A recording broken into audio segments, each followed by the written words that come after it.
Verlo. Pues bien, miren, ya lo que hemos oído es un reto. De los primeros retos que hay que enfrentar, por supuesto, es las agendas globales.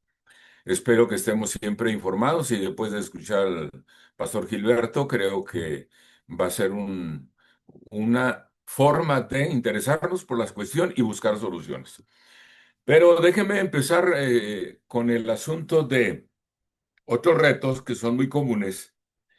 Y vamos a enfatizar en cinco aspectos de los retos que enfrenta el pastor el día de hoy y tratando también de buscar formas de resolverlo. Uno de los retos es el síndrome de Superman, que el pastor lo puede hacer todo.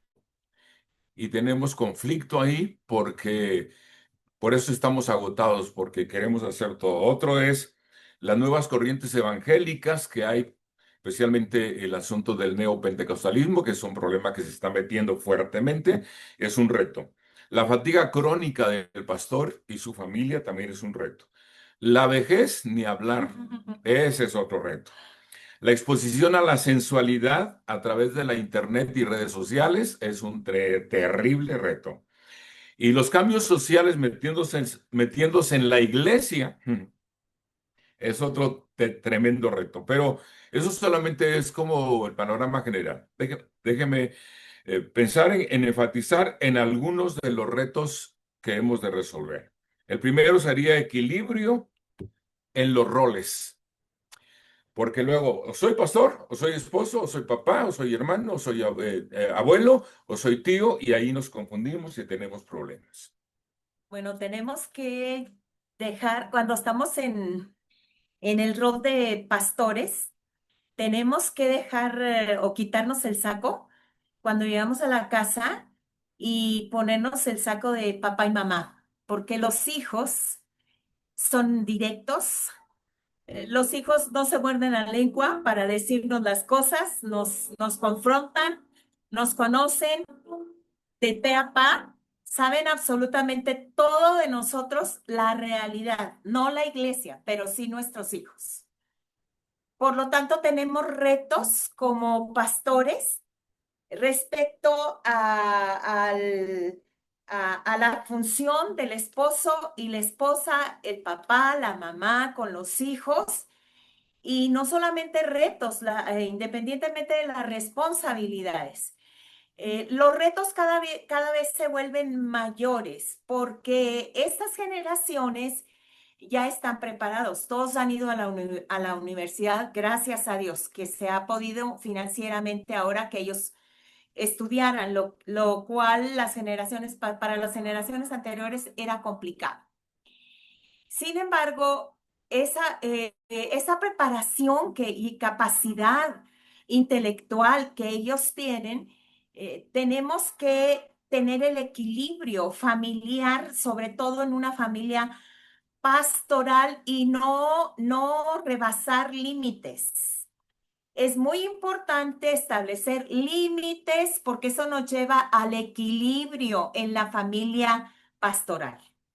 Sí, porque luego le damos mayor énfasis al asunto del ministerio pastoral que al asunto Familiar. de la familia que tiene que ver con el pastor. Así que el equilibrio tiene que estar muy claro y bien definido. Entre otras cosas, adelante hablaremos un poquito de no llevar los problemas de la iglesia a la casa, porque ese es precisamente un riesgo tremendo y estar comentando en casa cosas que los hijos no debieran oír en muchos casos o no debieran comentar o no envenenarlos de pronto con comentarios que pueden afectar a terceras personas y dejar también en el corazón de los hijos algunas cosas que pueden dañarlos emocionalmente. Así que aquí tenemos que bien equilibrar el papel que estamos jugando, en qué momento y etcétera. El segundo es la tensión emocional. Es un problema serio que tenemos. La tensión emocional que tiene que ver con la carga congregacional. Y es que lamentablemente en el ministerio pastoral, y aplica también para todos los líderes, ¿eh? Porque tenemos líderes y tenemos pastores acá. Y de pronto nosotros queremos resolver los problemas de los hermanos y nos cargamos emocionalmente. Alguna vez yo prediqué en una convención de pastores sobre un tema al que en el que enfaticé, no estamos locos porque Dios es muy grande. Porque precisamente el asunto de cargar con emociones el pastor está sujeto a estar en una ceremonia de cumpleaños, estar en una ceremonia de defunción, entonces el cambio emocional, si no lo sabemos manejar, es un problema que puede enfermar, independientemente de asuntos del afán del crecimiento de la iglesia, que también aterriza en lo emocional. Y a veces pensamos que es obligatorio crecer congregacionalmente comparado con otros. Cuidado, ninguna iglesia se puede comparar a otra en el sentido de desarrollo y crecimiento. Bueno, yo quiero ver otro aspecto diferente en relación a los, a los padres, la relación de padres e hijos. En las iglesias, nosotros como pastores, es fácil predicar, aunque no lo crean. Es fácil cantar, es fácil dirigir la alabanza, todo ese ministerio que hemos desarrollado y que tenemos que desarrollar durante toda nuestra vida pastoral. Pero el atender a la gente, el atender a cientos y miles de personas y escuchar sus lamentos, escuchar sus experiencias. Voy a citar un caso muy doloroso y muy duro, porque unos adolescentes vinieron conmigo para confesarme que ellos habían matado a su hermanito y la mamá no lo sabía. Y tienes que dar un consejo adecuado. Y para mí, de tantos casos que he escuchado, pues obviamente que ese me cautivó, me produjo una tensión emocional, o sea, los sentimientos están arriba y abajo con todas las cosas que escuchas y que tienes que dar un consejo sabio de parte de Dios para poder ayudarlos a que se perdonen, que Dios los perdone y que se perdonen por todas las situaciones tan drásticas y difíciles que vivimos en estos tiempos, en esta última generación como nunca antes. Siempre ha habido violaciones, siempre ha habido situaciones difíciles, pero no cosas como las actuales. Entonces tenemos que aprender a sobreponernos de toda esa carga emocional, porque querramos o no, nos quedamos con las situaciones y representa un desgaste emocional, un desgaste físico, no solamente emocional, puede ser espiritual para nosotros. Entonces, el aprender a escuchar a miles de gentes con casos diferentes representa un gran reto para los pastores, pero que tenemos que aprender a descansar en Dios para no afectar ni nuestra salud ni nuestras relaciones familiares. El asunto emocional aterriza también en la cuestión del estrés del pastor. Constantemente está estresado porque no sabe manejar las emociones. Ahora hay muchos recursos, pero igual puede ser recursos no tan recomendables. Por ejemplo, ¿cuántos libros han ustedes, hermanos, hermanas, visto en algún estante de librería sobre inteligencia emocional? Hay, pero una cantidad enorme de libros de inteligencia emocional. No todos son buenos como para que los apliquemos a nuestra vida, pero nosotros buscando soluciones, buscando formas prácticas de aterrizar el estrés y la carga emocional, pues es la inteligencia espiritual que la Biblia lo comenta muy claramente. Y cuando vas a la palabra y te encuentras versos en Proverbios, por ejemplo, donde nos ayudan a entender el caso de, por ejemplo, no seas sabio en tu propia opinión. O sea, tienes que buscar siempre el favor del Señor, la dirección del Señor, eh, descargar en Él, como dice la Biblia, echa sobre Jehová tu carga y Él te sustentará. Porque llevar esas cargas emocionales sí se convierte en un tremendo reto. Y no importa el tamaño de iglesia, por supuesto, pero cuanto más gente haya, más posibilidades de estar estresado o tensionado, como dicen algunos, emocionalmente, porque estamos afanados con cosas que finalmente no. necesitamos estar afanados con ello. Sencillamente es aprender a manejar las cosas y separarlo. Así como hablamos del equilibrio en cuanto al rol nuestro, igual en ese sentido, aprender a separar aquello que no te corresponde. Voy a poner un ejemplo aquí. Llega una mamá y me dice, pastor, necesito orientación porque tengo una hija que me está haciendo la vida de cuadritos y bueno, y la queja de muchas mamás. Le pregunto, ¿su hija es soltera, es niña, es joven? No, mi hija ya tiene años de casada, ella vive aparte. Entonces le digo, por favor, entonces, ¿por qué lleva usted cargas que no debe llevar? Suelte las cargas que no le corresponden. Y creo que muchas veces tendríamos que verlo de esa perspectiva, porque imagínate una mamá llevando la carga de los hijos porque no tienen que comer, porque no tienen, y ya están casados y ya es el responsable el papá de esos hijos, etcétera. Entonces ahí es donde tenemos que aprender a equilibrar las cosas y no dejarnos llevar por ello, porque nos va a enfermar, evidentemente. Y otro reto es precisamente eso, que lo tocaremos un poquito más adelante. Pero otro aspecto es el asunto de la administración del tiempo.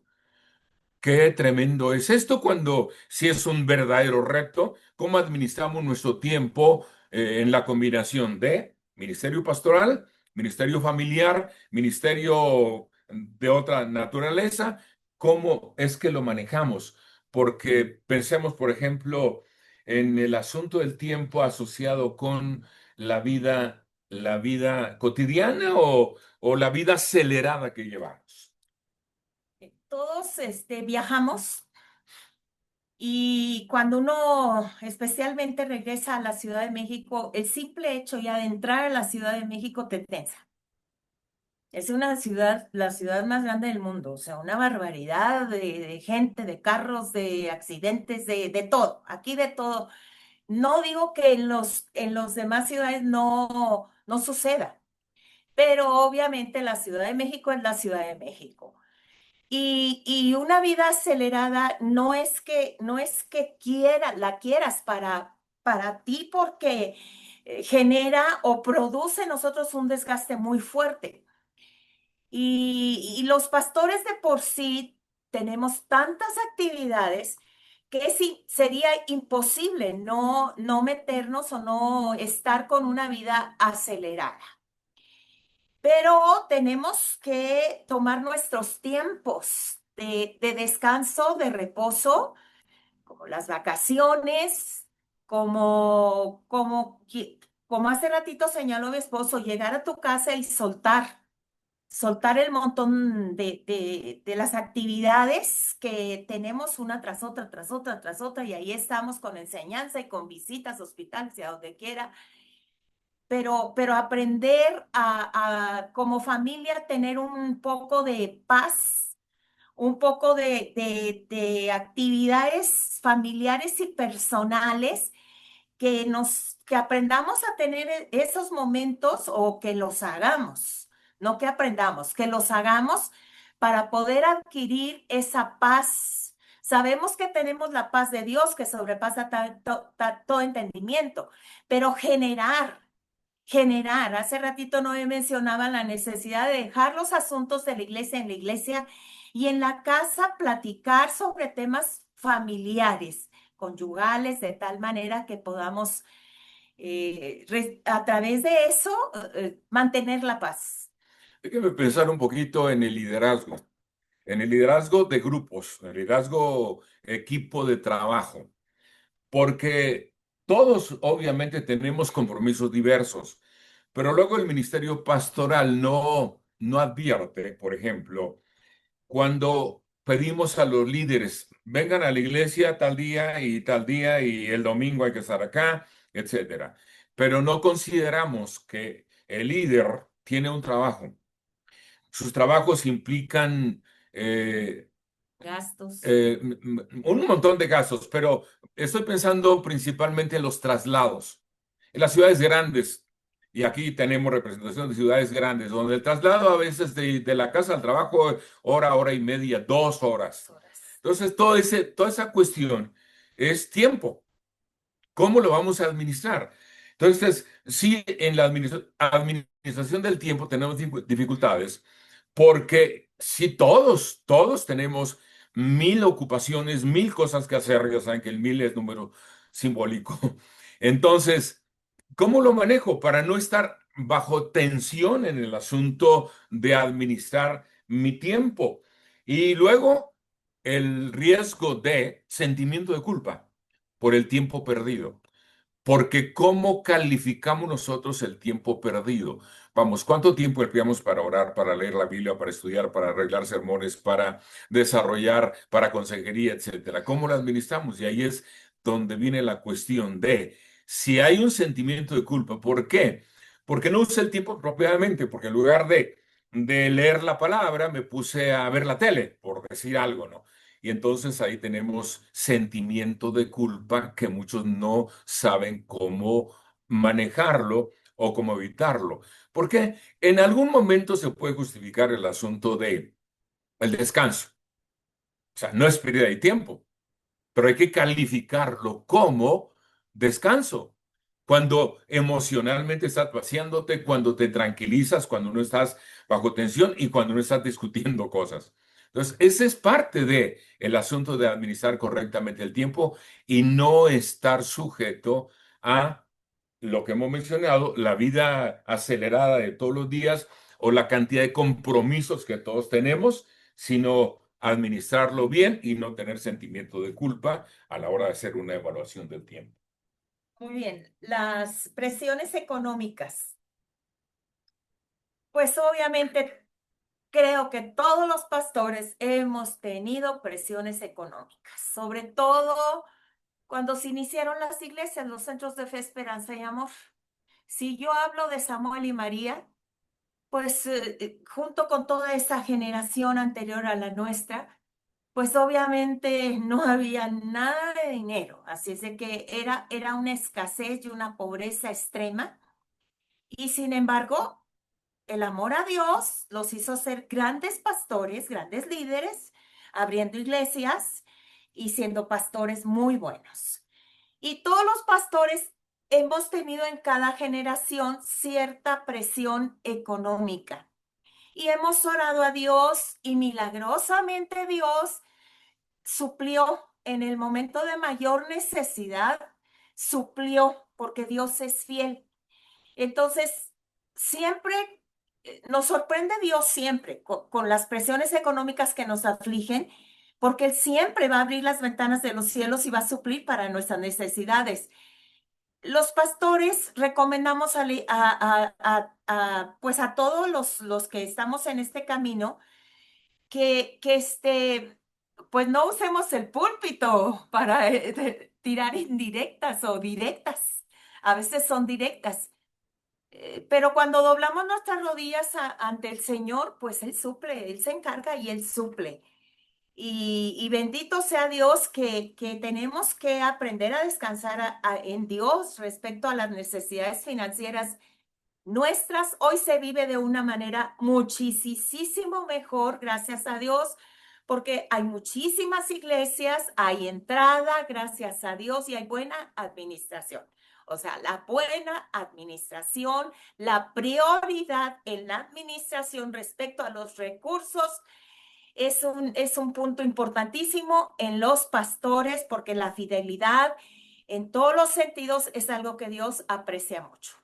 Evidentemente la presión económica es en todos los casos, hombres, mujeres, casados, no casados, líderes, pastores, todo. Pero déjeme enfatizar en el ministerio pastoral familiar, porque no solamente está bajo la presión de si es suficiente el salario que recibimos para las necesidades de la casa, porque aparte de eso tenemos el presupuesto de la iglesia local.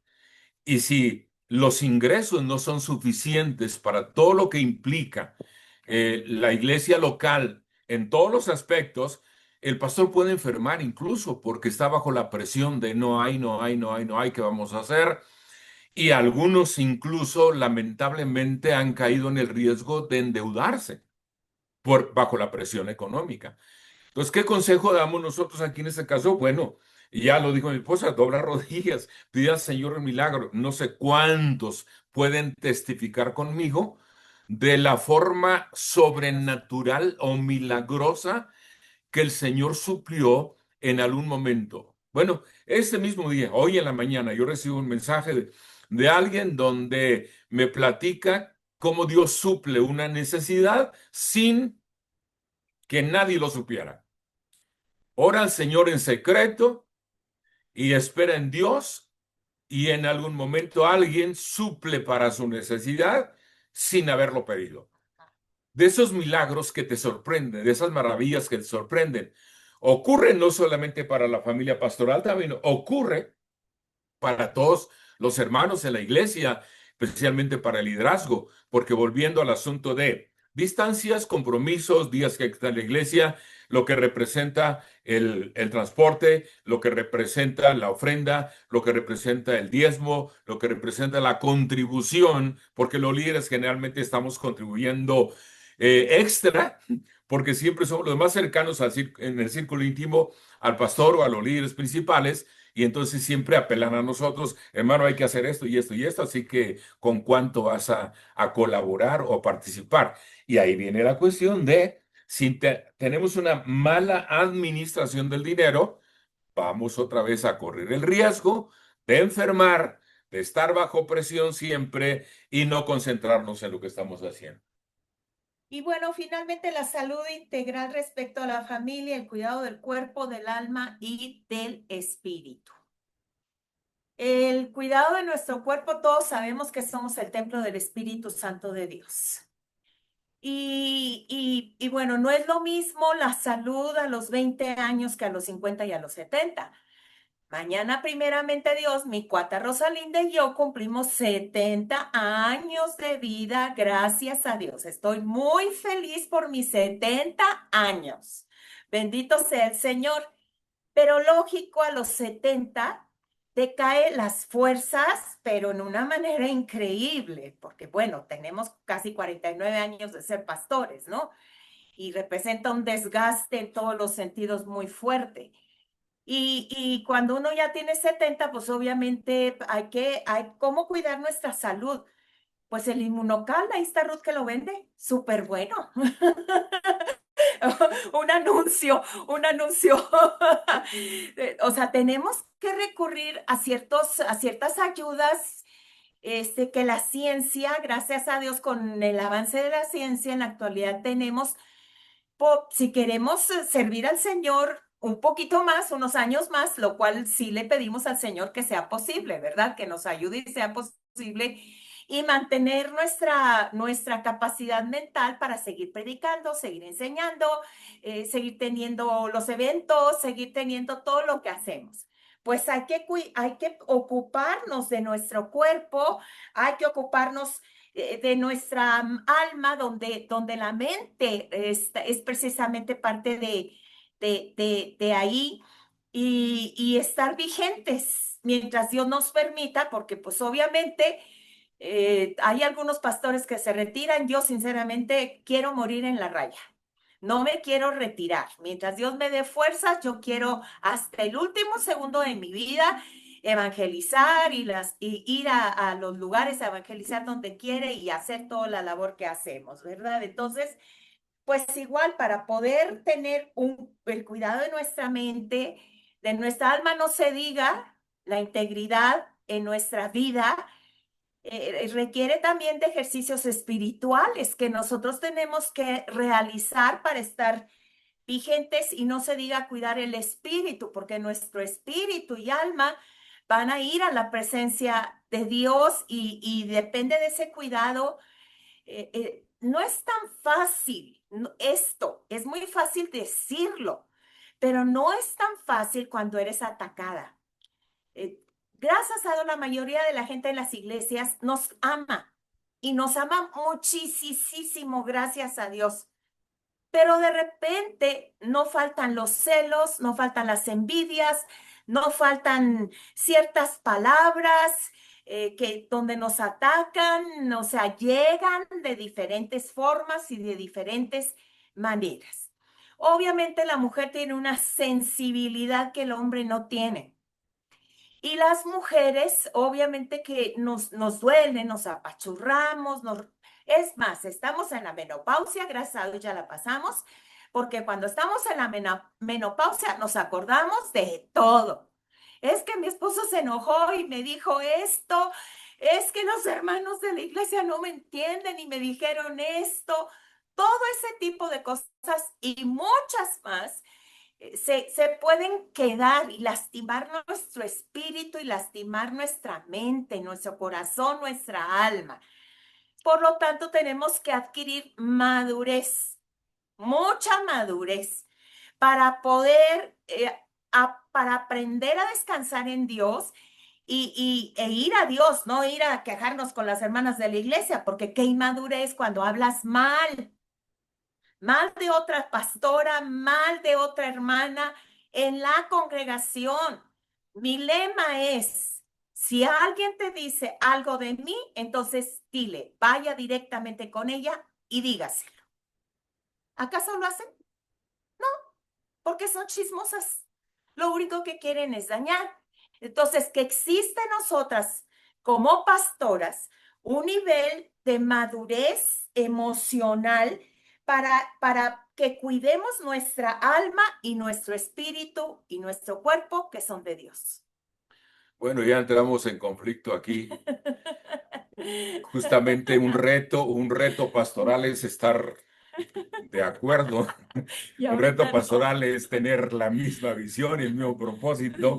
Y bueno, para este conflicto pastoral, matrimonial, conyugal, les diré, yo también estoy feliz de mis 74, casi 75, por supuesto, muy feliz, pero difiere un poco el asunto de, ella dice, yo nunca me voy a retirar, y yo digo, yo quiero sí hacerme a un lado con dignidad, no que me hagan a un lado al final de cuentas o que Dios diga, sabes que ya, o sea, por favor. Entonces, yo pienso un poco diferente ahí en ese sentido, porque si quiero, llega el momento en que me hago a un lado, pero con dignidad para que otros entren al campo. No quiere decir que estarían activos, o sea, no hablo de inactividad porque ella dijo algo importante. Morir en la raya, eso es igual, pero no siempre en el mismo surco, sino morir en la raya dependiendo de cómo el Señor nos está llevando. Derecho de réplica. Bueno, obviamente, naturalmente que se va dando y se tiene que generar esos cambios, porque las fuerzas ya no nos dan. Pero bueno, paulatinamente, obviamente, paulatinamente, nos vamos despegando, vamos dejándole más carga a nuestros hijos, que gracias a Dios están en la brecha, porque naturalmente la edad nos cansa. Bueno, esa es una forma sabia de justificar lo que dijo anteriormente, pero bueno, ya ahí se aprende, pastores, pastoras, hermanos, hermanas, en la familia, ahí se va aprendiendo, por supuesto. Pero debo enfatizar un poco en el asunto de la salud integral, porque sí es un reto la salud integral. Por supuesto, no olvidemos que la vida del ser humano son etapas. No siempre somos adolescentes, no siempre somos jóvenes, no siempre somos gente madura, no vamos a ser siempre personas productivas. Llega el momento en que la productividad va a bajar porque la edad misma, ya lo comentó ella, va menguando, entonces la fuerza va menguando, etcétera. Y si no nos ubicamos en esas etapas de la vida, entonces ¿qué significa salud para mí física? Pues significa que en algún momento voy a ser acompañado por los malestares naturales y voy a aceptar que los malestares naturales son parte del proceso y que aunque a veces me preguntan cómo está, y yo le digo muy bien, pero bien ¿en qué sentido? Porque puede ser bien en la mente, pero con dolores de espalda, con dolores de piernas, con dolores de pantorrillas, que eso ya nos pasa a muchos, pero saludablemente porque no dependo solo del cuerpo, dependo también del alma y dependo del espíritu. Y si yo conservo mi alma sana, y unifico mi espíritu con el alma para una salud interior, por supuesto que se va a reflejar en el exterior con los achaques naturales. Los achaques naturales no puedes evitarlos. Ahora lo que son jóvenes no piensan que van a ser jóvenes toda la vida. O sea, algún momento van a tener que pasar por esa etapa. Ahora le llaman incluso por esa temporada. Entonces, ¿en qué temporada estás? Considéralo. Pero considera entonces que el cuidado físico es importante, ejercicio, buena alimentación, etcétera, y etcétera, lo que ya sabemos. En cuanto a el alma, bueno, pues aliméntate sanamente también de la palabra, de la oración, del consejo, del respaldo de otros, la amistad, etcétera. Y del espíritu, pues ya sabes que es lo que te conecta o nos conecta con Dios. Pero ya vamos a cerrar. Entonces, de las primeras cosas que mencioné era una, cuidado con el síndrome de Superman. Ningún pastor es súper suficiente o autosuficiente. Qué bueno porque hemos aprendido a hacer equipo en las congregaciones. Porque qué hacer o qué hacer para evitar ser Superman. Delega, delega, delega, delega. En la medida que encuentres gente a la que puedes delegar, evita ser Superman. Y las nuevas corrientes evangélicas, bueno, sorprendidísimo porque vi un congreso en internet, un congreso donde un pastor, bueno, ¿qué digo pastor? Un profeta está predicando en algún lado. Qué bueno que no es en el centro de fe, sino si le llamo por teléfono, pero no había manera, que es un profeta. Está predicando en tenis, pantalón de mezclilla, camisa de fuera, gorra, y está profetizando a la iglesia ahí. Y los demás aplaudiéndole, y digo, bueno, y la reverencia y el cuidado de la apariencia que debemos dar como ministros. Esas son las corrientes que nos están llegando. Ustedes observen, ahora sí a centro de fe, observen, ¿cuántos pastores ahora ya no usan corbata para predicar? ¿Y cuántos usan tenis en el púlpito? ¿Y cuántos usan camisa de fuera en el púlpito? Solamente es una observación, porque es un reto. Y no queremos tampoco pensar en que los tiempos pasados fueron mejores, pero hay cosas como ética, reverencia, cuidado, diligencia, etcétera, que esas no van a desaparecer por las modalidades. Si me permites A ver, agregar si algo, permito. este, invité a un hermano de una de mis amigas a quienes di cursos bíblicos y porque Dios hizo un milagro en su bebé y la sanó, gracias a Dios, cuando vino, pero él me preguntó, ¿por qué ustedes el domingo vienen tan elegantes a la iglesia? Y entonces la respuesta fue, porque para nosotros Dios ese es el más importante. Entonces, más que una fiesta, vestirnos bien para una boda, vestirnos bien para un compromiso social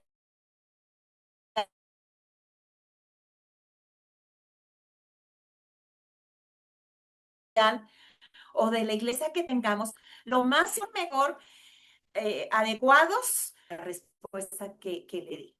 Tengan buen día, se acabó el tiempo.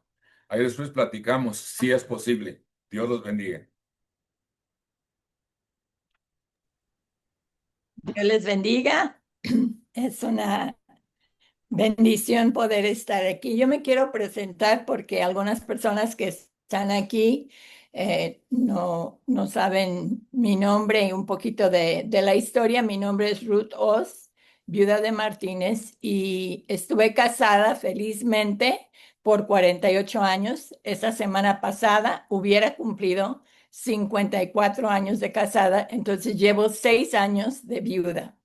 Pero juntamente con mi esposo, una de las cargas principales que nosotros teníamos era la familia pastoral, el matrimonio en particular, y quiero hablar un poquito al respecto del matrimonio.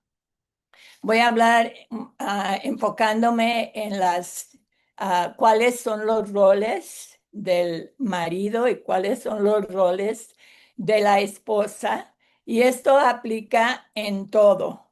A veces nosotros pensamos, no, pues solamente es en las familias pastorales, sino nosotros estamos siendo un modelo para toda nuestra congregación, para todos los líderes, porque nos están observando en todas las formas. Y antes de hablar de lo que es el rol del varón y el rol de la mujer, solamente quiero como explicar un poquito qué es en sí el matrimonio. El matrimonio fue idea de Dios. El matrimonio fue diseño de Dios. Dios creó a Adán y le dio trabajo, le dio tierra y Dios mismo dijo, no, no es bueno que este hombre que he creado a mi imagen y mi semejanza esté solo. Entonces le voy a hacer a alguien que es perfecto, que lo va a complementar en todas las áreas. Y desde ahí, en la primera boda, en Génesis capítulo 2, Dios establece algunas reglas. Y a veces nosotros no ponemos importancia en estas reglas. Mi esposo y yo logramos viajar como a unos 40 países y encontramos que los problemas matrimoniales eh, son igual en todas las culturas y en todas las naciones. Pero desde aquí de las reglas que Dios establece es que dejará el hombre a su padre y a su madre. Tiene que haber una separación del núcleo de mis padres, de los padres de él, y nosotros vamos a formar nuestro propio hogar. Y esta es una de las áreas más importantes porque a veces nosotros tenemos la idea de que pues podemos vivir varias familias en un hogar y no va a funcionar. No puede haber dos cabezas en un hogar. Y el siguiente es que se unirá a su mujer. Si ellos no se separan del núcleo de los padres, de la madre, del padre, de ambos lados, no van a poder unirse. Unirse es como soldarse. Por eso es tan desgarrador cuando hay una separación, porque se unieron y se convirtieron en uno solo. La siguiente regla es que serán una sola carne. Me maravilla de que alguien que no es mi familia podemos convertirnos y fundirnos en una sola carne, porque las matemáticas de Dios es 1 más 1 igual a 1. Y el resultado es intimidad. Dice que ellos estaban ambos desnudos y no se avergonzaban. Era una transparencia total, sabiendo que estaban viviendo en un mundo donde no existía el pecado, no existía otra mujer, no existía la envidia, y la presencia de Dios era palpable en ese hogar. Ahora nos preguntamos, ¿cuál es el propósito del matrimonio? Eh, Mi esposo y yo dábamos mucha consejería prematrimonial porque decíamos, si damos consejería prematrimonial, podemos evitar separaciones, podemos evitar que se desbarate ese matrimonio posteriormente. Entonces es mejor prevenir que lamentar. Hacíamos un cuestionario como de 200 preguntas, eran 4 sesiones y nunca permitíamos que la pareja supiera lo que el otro respondió y la meta era poderlo entregar 10 años después, en el 10º aniversario y lo hemos logrado, lo logramos con varias parejas, pero es detectar previamente, prevenir previamente para poder evitar una separación porque no hay nada. Y mi esposo le preguntaba al muchacho, oiga, ¿y usted por qué se quiere casar? Pues ya quiero quien me lave, ya quiero quien me planche, ya quiero quien me haga de comer. Pues ese no es el propósito del matrimonio. Entonces quiero solamente recalcar que el propósito es la amistad, es el compañerismo. Dios dijo, no es bueno que este hombre que he creado esté solo, le voy a hacer a alguien que pueda ser un complemento para él. Es para prevenir la fornicación. Esto lo vemos en Primera de Corintios capítulo 7. es para la procreación y muchas personas piensan que el matrimonio solo es para la procreación. Es para el placer sexual. El placer sexual fue ordenado, fue diseñado por el Creador, pero antes de esto es levantar una generación para Dios. Y esa es la parte que nosotros tenemos que modelar para nuestros hijos, que nosotros estamos levantando una generación para Dios. O sea, nosotros tenemos que saber que en mi matrimonio yo tengo que pensar qué estoy haciendo porque estoy indirectamente afectando a mis hijos, a mis nietos, a mis bisnietos y a mis tartaranietos y las demás generaciones. ¿Cuál es la importancia del matrimonio? ¿Por qué Dios es tan delicado en cuanto al matrimonio? Es porque ah, es una relación de pacto para toda la vida. Es una relación de pacto para toda la vida y realmente es la fuerza más poderosa en la faz de la tierra, porque Dios dice, si dos o tres se pusieran de acuerdo, nada es imposible. Es imposible que nos pongamos de acuerdo 5 o 10 personas, pero que la pareja se ponga de acuerdo, ahí sí es otra cosa. Entonces, y debe de ser, cada pareja que se va a casar, yo digo, yo les encargo que ustedes sean el modelo humano más, que sea lo más posible, aunque son humanos, de cómo es Cristo y la iglesia. Y esto nos lleva a hablar de cuál es el rol del hombre, del varón, y cuál es el rol de la mujer. A veces pensamos que son 4 o 5 roles, pero principalmente eh, el rol es que el varón ame a su esposa como Cristo ama a la iglesia y que la mujer respete a su esposo. Ahora, todo esto lo encontramos en Efesios capítulo 5 y antes de que empiece a hablar Dios hacia el varón, yo le decía a mi esposo, oye, ustedes tienen un paquete lo más difícil, porque amar hasta dar la vida, eso es sacrificio. Eso no es amar en forma condicional, eso no es amar si soy correspondido, sino implica para el varón sacrificio.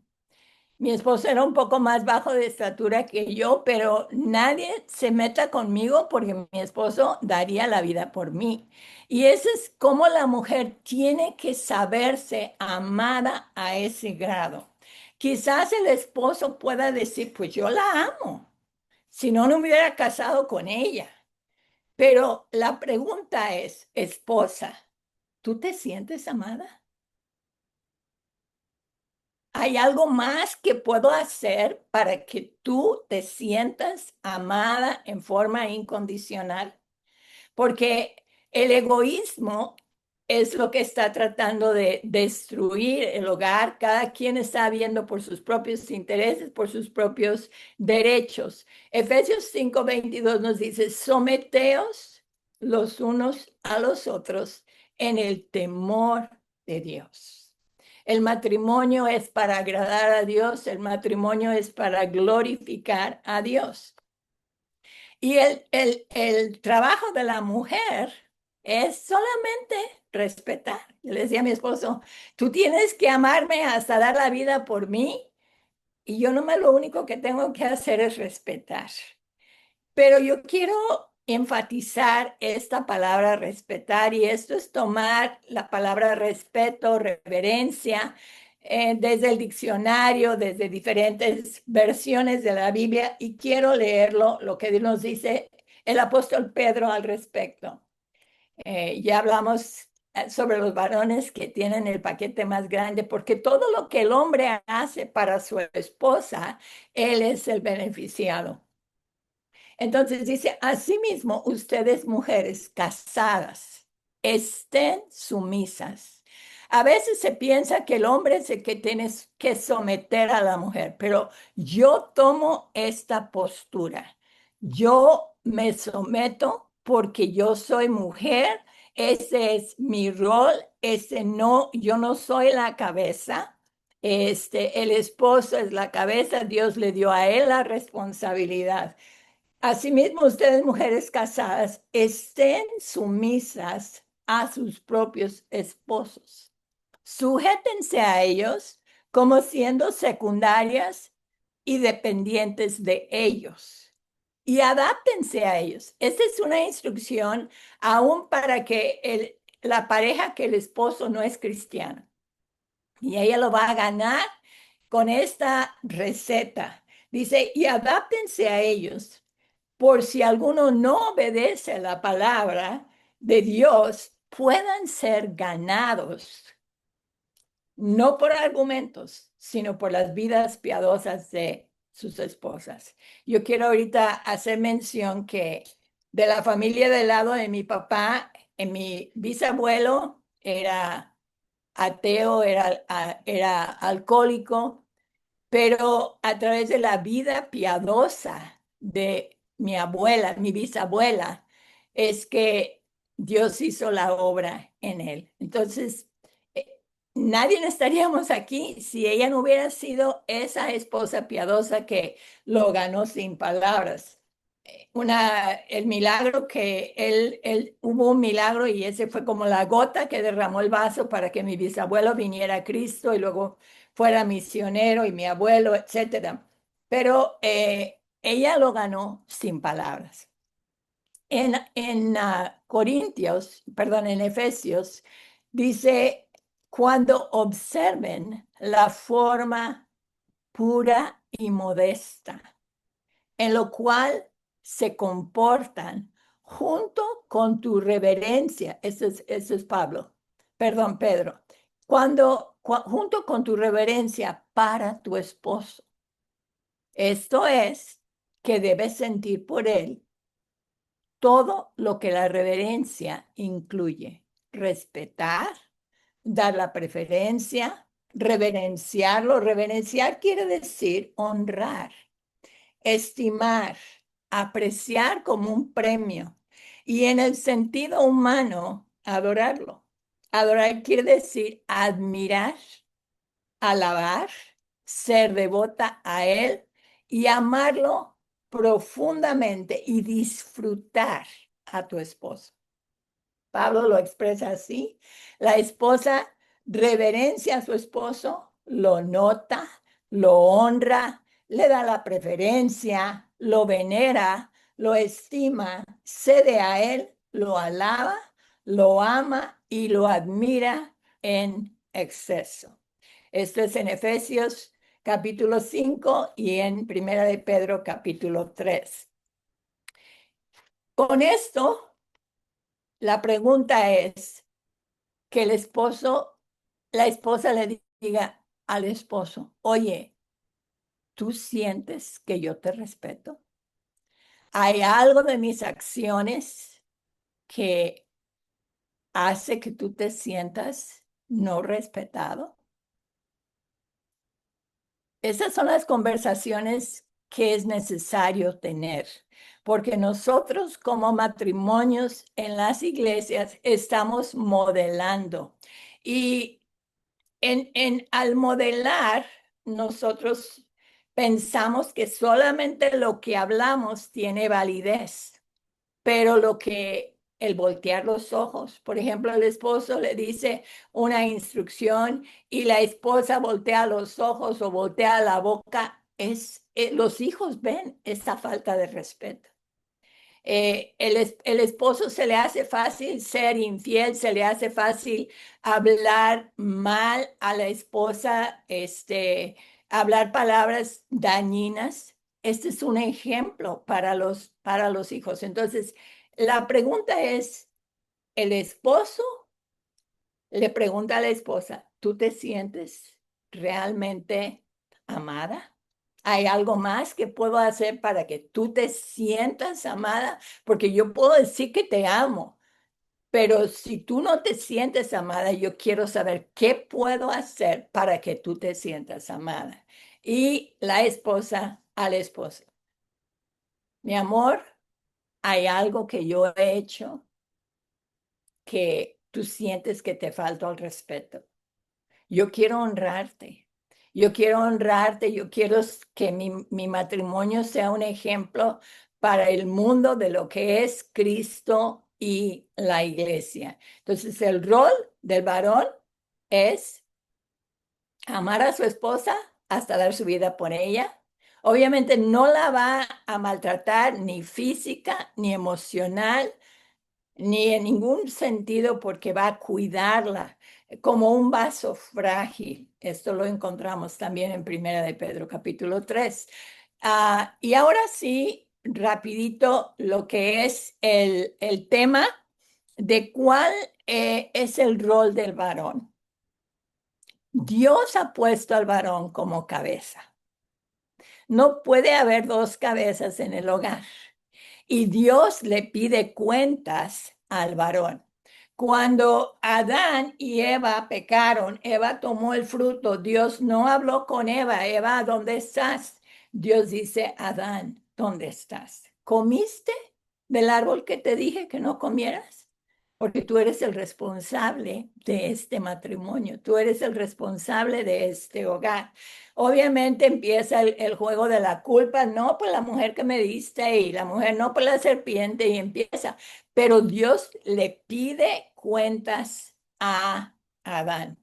Cuando Sara se rió, cuando recibe la promesa que a los 90 años va a tener un hijo, Dios le pregunta a Abraham, porque el varón es el que va a dar cuentas. Yo le decía a mi esposo, ¿qué papel tan grande tienen ustedes? Yo nomás tengo que dar cuenta de mí y tú tienes que dar cuenta de mí, de nuestros hijos, de nuestros nietos.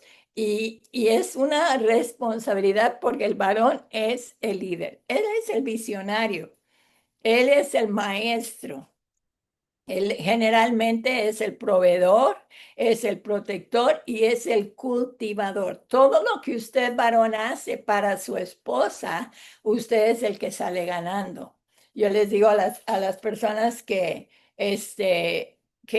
todo lo que el hombre haga para su esposa, pues esto va a ser la bendición.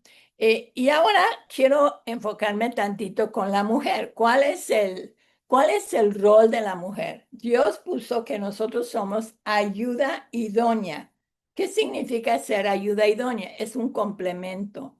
No es competir, es complementar en el aspecto de ser esa ayuda. Podría hablar mucho más sobre esto, pero en cosas prácticas, acepta a tu esposo como es. Tú no lo vas a cambiar, tú no eres el Espíritu Santo para redarguirlo y llevarlo a toda verdad y a toda justicia. Tú acepta a tu esposo, Dios es el único que lo puede cambiar. Si hay cosas que no te gustan de tu esposo, llévaselos a Dios. Porque por mil maneras que tú quieras cambiar a tu esposo, no va a funcionar, porque cuando el hombre se siente manipulado, entonces su hombría es afectado. Admíralo, él necesita ser admirado. Muchas de las relaciones con otras personas empiezan por una expresión de admiración, porque muchas veces la esposa solamente se queja desde la mañana hasta la noche, siempre está casi como un gotero continuo. Entonces el esposo necesita ser admirado. Nos tenemos que adaptar. Él es la cabeza, es la visión de él. Yo me adapto a él. Agradecer. Agradecer. Es mucho mejor agradecer que quejar. Eh, un ejemplo, en la economía a veces es difícil y el esposo con mucho esfuerzo trae 100 pesos a la casa y decimos, ay, para 100 pesos no me va a alcanzar, pero si decimos, ay, gracias por estos 100 pesos, gracias por el esfuerzo, el esposo cuadra los hombros y va y trae otros 100 pesos, porque una actitud de gratitud contagia. Dile gracias, gracias. Cuando mi esposo, yo le tenía que poner la insulina, me decía gracias por ponerle la insulina. Me decía gracias y decía muchísimas gracias. Entonces, uno le nace a hacer cosas cuando nos sentimos agradecidos. La siguiente palabra es ser su mejor amiga. Mi padre decía, el hermano Daniel, fundador de los centros de fe, decía que él podía platicarle a mi mamá sus temores, sus fracasos y sus tentaciones. Sus temores, sus fracasos y sus tentaciones. Porque ella era incondicional en ser esa compañera, en ser esa amiga, porque estamos juntos en esta batalla. Ser una buena ama de casa. Simplemente todo en su lugar, un lugar para cada cosa. Y ser muy creativa en la recámara. Mi padre decía que había muchas mujeres que trataban de seducirlo y cuando un gran siervo de Dios cae moralmente, miles de personas son afectadas, pero él decía, y esto se los dejo, que cuando él llegaba de un viaje, él estaba en ansias de saber qué novedad le tenía a mi mamá en la recámara. Recuerda que tu recámara es tu huerto, es el lugar que debe de ser sagrado para que juntos, cada vez que tengan intimidad, puedan ser más unidos y es una fuerza que a la Agenda 2030 vamos a vencer con matrimonios fuertes. Que sus hijos digan, yo quiero tener un matrimonio como mis papás. Que Dios les bendiga.